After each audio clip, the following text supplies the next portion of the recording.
This is From the Desk with Jada Montemarano. Conversations with the innovators, leaders, and experts who are shaping the future of human resources through cutting-edge technology. Only on the Purple Acorn Network. Hello and welcome to From the Desk with Jada Montemarano, the podcast where we explore everything in HR. We discuss trends, hot topics, and dive into the tools that help organizations improve how they attract, retain, and support their people, while also sharing how job seekers can land the perfect role during this tumultuous time. So grab your coffee and let's get into it. This is From the Desk with Jada Montemarano, where we bring the hottest HR news from the desk right to you. And today we are joined by Joey Price, the CEO of Jumpstart HR, a leading provider of HR outsourcing and consulting services tailored specifically for startups and small businesses. Alongside his leadership, Joey also spearheads Aspect 43, an innovative research division within the company that focuses on bridging the gap between HR tech providers and its users. But you can learn even more from Joey on his weekly podcast, While We Were Working, where he helps leaders who want to improve their approach to people management. The show dives into essential topics like employee engagement, workplace culture, and navigating HR law in today's fast-paced modern workplace. And we're going to talk about all this today and so much more. So thank you so much, Joey, for joining us today. Jada, thanks for having me. And I've got to say, that is the best intro that I've had my entire career. So thank you so much. And I'm glad to be here. Thanks for joining us. Clip it, save it, play it on your forehead. We can work something out. For sure. Thanks so much. So we know that you've helped kind of build Jumpstart HR from the bottom up. It's a go-to spot for startups and small businesses, like I mentioned. So for listeners who may be new to your company, what do you guys do there? And how does it work for specifically those types of companies and businesses?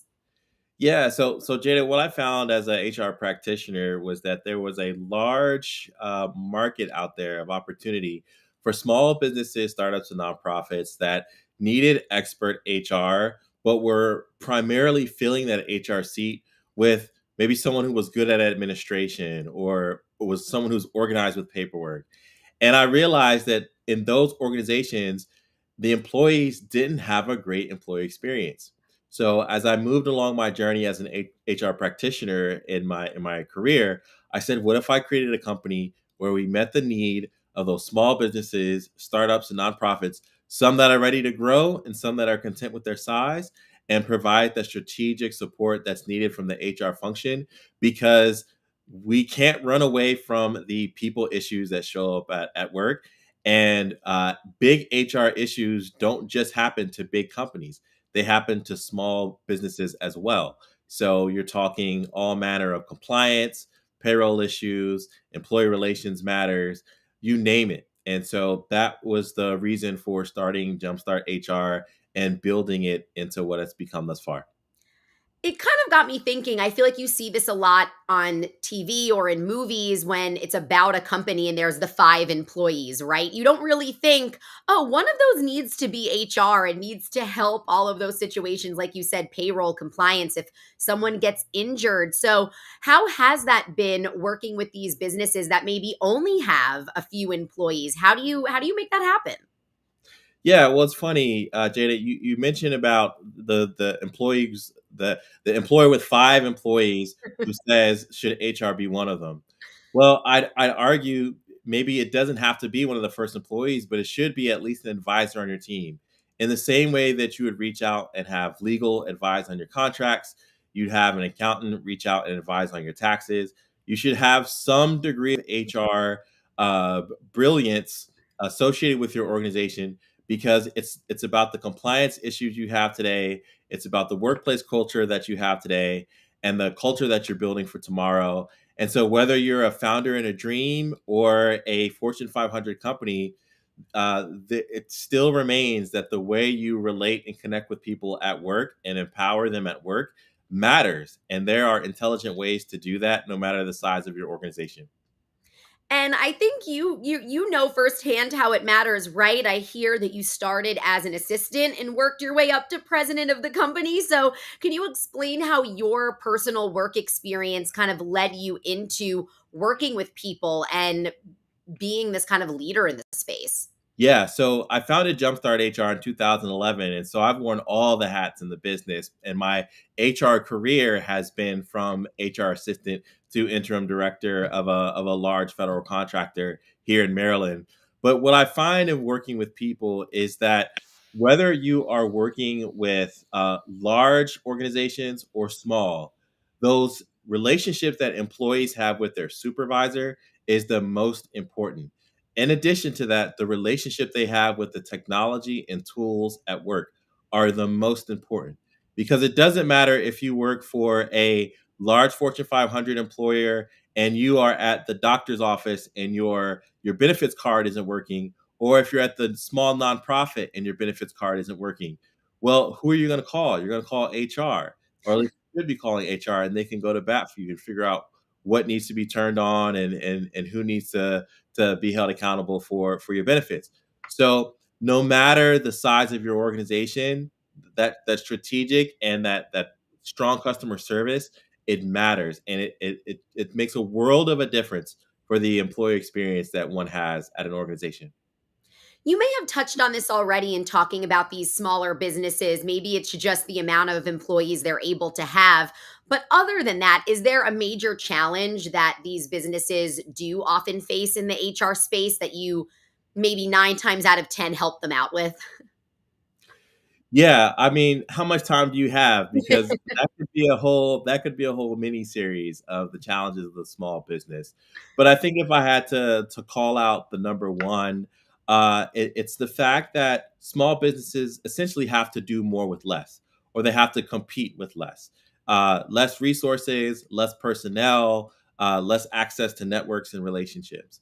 And so when you bring on a team like ours, Jumpstart HR, we're able to expand that capacity a bit. And so the number one challenge I see is just, how does a startup or nonprofit or small business compete not only with their rival employer across the street, but nowadays it's the rival employer across the country and across the world, because the world is not flat. We're all interconnected. And so you're competing for staff members who maybe have left large organizations and have come to your small one, or they may be approached by larger ones to find their next career journey. And so it's how do you keep your talent, keep them engaged, and create a great place for your folks, and for them to want to stick around. And do you have an example of that that maybe would work for any type of smaller business to do that, to keep engaged? We know obviously bigger companies usually have all these little perks, but even now when people working from home, those big company perks aren't the same anymore either. So, are there any tips that usually work for these smaller companies to make their employees feel welcome? Yeah, much of human resources is both art and science, and so it's the way that it fits within your culture and context of your organization, but also the proven methodologies that work. And I always go back to this principle from the early 1900s called Herzberg's dual factor theory. And the thing that I'll call out without boring your audience is that the number one thing, or one of the things you can do, is provide recognition for your staff. It doesn't require a large budget. It doesn't require a lot of intentionality, but it does require you to stay focused and let people know if they're doing a good job, if they're not doing a good job, and how they can move forward in their career in your organization. So, recognition strategy is something that a large organization can implement, a small business can implement. That's actually a great point because just saying, hey, thank you, you did a great job is free and easy to do, and it goes a long way. So I love that. And I'm assuming that you're going to have a lot of these tips in your book you just released, The Power of HR. So, what can readers expect from your books other than maybe this knowledge you're going to be dropping? Well, I've had a lot of requests for coffee over my days, and a lot of requests to pick my brain. And so, what I've done in distilling my years of experience and the network that I have available to me, I put together this book, The Power of HR: How to Make an Organizational Impact as a People Professional. It's got case studies so that you can navigate some exercises within the book. It's got Mentors Corner, where myself or other experts in the field share their insights and how they can add value to what you're doing. There are reflection questions to help you assess what should you be doing on a weekly, monthly, and annual basis in key aspects of HR. And really and truly, the goal is to show you the core values and beliefs that a modern HR professional in this post-pandemic society should be having, as well as the relationship you should have with technology. And so that's what I hope. It's for that mid to senior level HR professional, or for that HR department that says, hey, we're not as far along as we could be, and I think there's room to grow. Let's grow together. Let's do it with the book, The Power of HR. And I was going to ask what you touched on there, kind of post pandemic. The job market right now is all over the place. It seems like companies really don't know what to do with work from home, go to the office. So, why is this book so important right now? I feel like the job market has been more tumultuous than it's been in a long time. Yeah, it's been tumultuous, and fortunately for me, as a owner of a company, I'm not in it, but I'm empathetic to those who are in it. And obviously, as an employer, I see this. But what I would say is the book gives you a competitive leverage. It's my goal is for the person who reads this book to feel like they have a strong sense of self, a strong sense of their confidence and what they bring to an organization. So whether that means reading the book and getting a promotion where you are, or reading a book and landing that next career opportunity, I really do believe that this will allow you to put on the executive hat and the employee hat, and understand from the different perspectives that you connect with in your day to day affairs, what they're looking for and how to influence them to buy into you as an HR professional.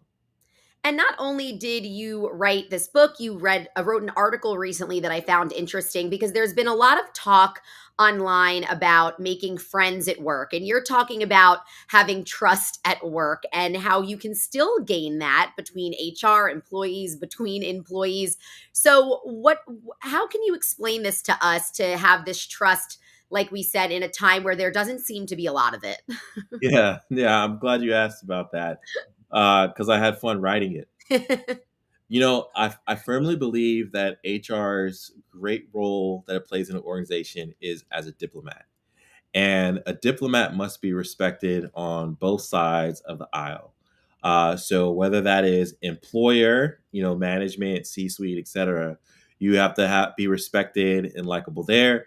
And your frontline workers, you have to be respectable and like there, because there will be days where you need to advocate for both sides. Maybe there are things going on in your organization that senior leadership needs disseminated across the organization. Well, it will go a lot further if you already have that trust and credibility established. And then there will be times where employees have concerns, and valid concerns, that they need management to know. And employees need to know that they can come to you, and trust that you will be their advocate. And so I think that diplomat hat that you wear as an HR professional is an important one for your long term career success, and the influence that you will have on an organization while you're there. And that makes me think about the many times over my life and friends' lives that you always hear the terms, don't tell HR they're not going to do anything. HR works for the management. HR works for the company. They're not going to do anything for you. It's going to fall on ears that aren't going to help. So I guess, what are those tips for these HR leaders to show that trust, like you're saying? Because I feel like a lot of employees really don't trust that. They just think, oh, they're going to always take the side of the company, right? Yeah. Yeah. I mean, there's no one magic pill that will do it, other than to get the book, of course. But what I would share is that it's a multi pronged approach. And I do talk about this in the book, but you want to be seen as credible. So you've got to understand the business that you're in. So if you're in hospitality, you've got to know hospitality. If you're in manufacturing, you need to know manufacturing. If you're in healthcare, you should understand healthcare. You shouldn't just understand your job as an HR practitioner, but you've got to understand the industry that you're in. And that's no different of an ask that you'd have of the marketing director that you would recruit and hire into the organization.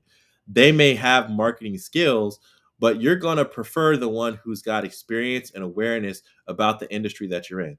And so I just say, let's look in the mirror, have that face to face with ourselves and say, do we know the business as well as we should? That is going to bring the credibility. Another thing that you can do is um, it's the old principle of management by walking around. So many times HR, sometimes we can be in our office, or if we're in remote environments, we can be at our desk and our away message is all the way up. Well, start showing up, start being present.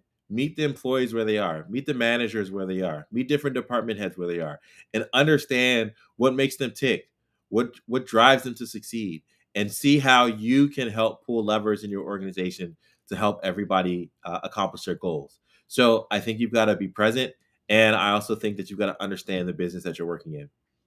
And we talked a lot in this conversation about just kind of the job market right now. But how has HR's role specifically changed over the years? You've been in this industry for a minute and you've probably seen it change. And we've talked about how the pandemic did change a lot, work from home, all of that. So, how has the role of HR, in your opinion, evolved to meet these needs? Well, I would say that it is still evolving, and the greater number of us are chasing down those needs, because if you think about the context and climate that we're in right now, so much is changing about things like diversity, equity, inclusion. So much is changing about our relationship with technology and what technology can do for our workforce. So much is changing about um, business lending and the ability to take on loans and grow your company. So much is changing in the world of work and in the world of home, that HR is just kind of caught with our head spinning of what's the biggest fire to triage and tend to.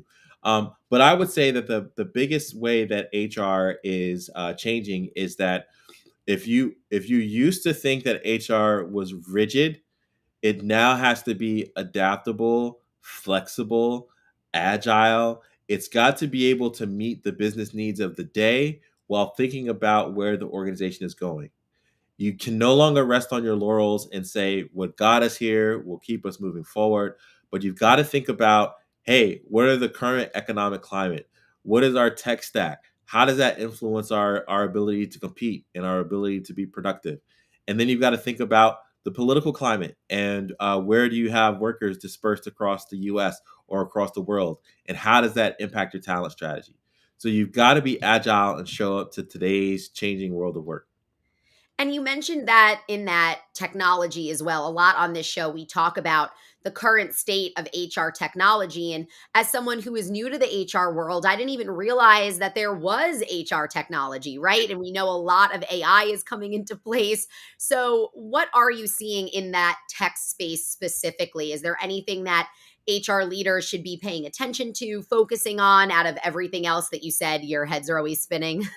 Yeah, I'm glad you asked about this, because one of the divisions that we have at our organization is Aspect 43, which is our HR technology advisory firm. And we are undergoing our annual research called Insights at Work, to talk about the relationship that we have with technology at work and to understand everyone's relationship that they have with technology, with HR technology at work. Jada, you said, you didn't know that there was such a thing as HR technology, but it's as simple as the mechanism by which you get paid for the work that you do, right? So the payroll. And it's also simple as, like, when you see opportunities out in the world, how do you apply to them, and how do you prove that you're a great applicant for the opportunity? And so, they used to say that there's the only certain thing in the world was death and taxes, but I want to change that. I believe that the three certain things are death, taxes, and a relationship with HR technology. So whether you have a lovely story about your relationship with HR tech and it helps you do your job, or if you're terrified of it and you're worried that it may have you out there looking for other opportunities, we'd love to hear about that at our research. So everyone has a relationship with HR technology if you're in the work world, and you may or may not know that, but it's absolutely true. I know I learned that too, like just reframing the way you think it. If you're applying to a job, you're using HR technology because everything's Right. on a web portal now, but you like don't think of it that way, right? Yeah. Yeah. Yeah. So incredibly important and incredibly embedded in what we do and how we do, no matter what industry you're in. And speaking of that, I always end the show with a little piece of information that viewers can take away. We talk a lot usually on the show from the HR company side. So, from your knowledge there, I always like to give the tips to the job seekers who seem to really need it right now. So, from all of your experience, what is your main tip right now for those that are applying to jobs, looking for jobs, how they can get one, land one, even just get an interview at this point seems difficult? Yeah, well, Jada, I really appreciate you having me on the show today. And my advice that I'll leave with job seekers out there is to understand that tailoring your resume and tailoring your cover letter are incredibly important. And so are the relationships that you make as you come and go throughout the world. Many jobs are filled through referral. And I always say it's not what you know or who you know, but it's who knows what you can do. And so my encouragement would be to showcase your work, showcase your thought leadership, showcase your opinion, showcase your portfolio on places like LinkedIn or YouTube or Twitter or Substack. Get the word out there about what you do, and you never know who's looking and might need what you can offer. So I hope that helps. It does. And I always got that tip as well. Never burn bridges, especially I work in media, never burn bridges in the media industry. Everyone knows each other. So that could go for anything these days. It's all about those referrals, like you That's said. right. So That's right. great tip to end on. So thank you so much, Joey, for joining us today, as always. And thank you all for listening. You can catch us every Friday at 11 a.m. Pacific time. If you're hungry for our other Purple Acorn shows, you can head to purpleacornnetwork.com and Purple Acorn on LinkedIn. See you next time on From the Desk with me, Jay.